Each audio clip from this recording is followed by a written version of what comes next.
le reproche que je pourrais avoir, c'est tout ce que tu fais, c'est fake. Cette vidéo est très importante, genre vraiment. Regardez-la en entier, bien jusqu'au bout, car il se peut que vous appreniez des petites choses que vous ne saviez pas. C'est la définition du mot apprendre. Lumière. Je mentalise sur scène, dans des bouquins, sur des vidéos sur YouTube. Apparemment, ça a l'air assez flou tout ça, donc je vous écoute et je réponds à tout. Ben, c'est pas un métier. C'est ça le truc. En fait, mon métier, c'est d'être artiste sur scène. Ça, c'est depuis toujours et je suis en théâtre depuis 2011. Au-delà d'être artiste sur scène, j'ai dit j'y amène quoi? J'y amène ce que j'aime le plus faire à la base dans ma vie, c'est du mentalisme. Et donc, je vais exprimer ça sur scène. Et puis après, quand j'ai commencé à faire YouTube, ben, je me suis dit, je vais mettre quoi dans mes vidéos? Ben, je vais mettre ce qui me passionne le plus, donc le mentalisme. Et puis quand j'ai commencé à écrire des livres, j'ai dit, qu'est-ce que j'y mets dedans? Ben, ce que je connais le plus, donc du mentalisme. C'est pour ça qu'on retrouve cette même donnée, on va dire. C'est mon ADN, pour le coup, ça me définit, c'est le mentalisme. Je l'exploite sous diverses formes d'expression. Pour moi, en tout cas me concernant, c'est un mélange de psychologie, d'influence, d'illusionnisme, de mémoire et de calcul rapide, dans le but soit de divertir les gens en les bluffant, soit de s'optimiser et après, d'un point de vue pédagogique, aider les autres à s'optimiser pour se concentrer, mémoriser, négocier, influencer, etc.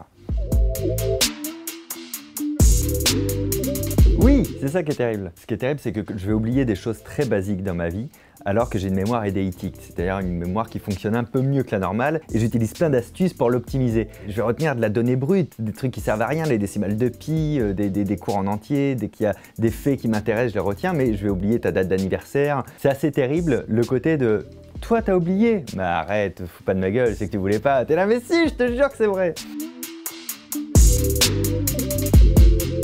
Comme tout ce que je fais a toujours un but et une fonction, j'ai pas vraiment de reproche derrière. Si, le reproche que je pourrais avoir, c'est tout ce que tu fais, c'est fake. Ça, c'est pas gênant du tout, j'entends ça depuis toujours. Et je dis, bah, il devrait vraiment y avoir une trace et moyen de le prouver au bout d'un moment. Je peux pas avoir des complices partout depuis 20 ans, quoi, tu vois. Donc ça m'atteint pas et c'est quand même hyper anecdotique, quoi. Et les personnes qui me disent ça m'est arrivé, j'ai une anecdote à la sortie d'un spectacle à la Nouvelle Scène. Il y a quelqu'un qui me dit « Ouais, moi j'y crois pas du tout. Comment vous avez fait pour trouver le prénom de la mère de la fille? C'est pas possible. » Je dis « Bah si, c'est possible. C'est parce que la fille, c'est ma sœur. » Et en fait, du coup, j'ai trouvé le prénom de sa mère parce que c'est ma mère.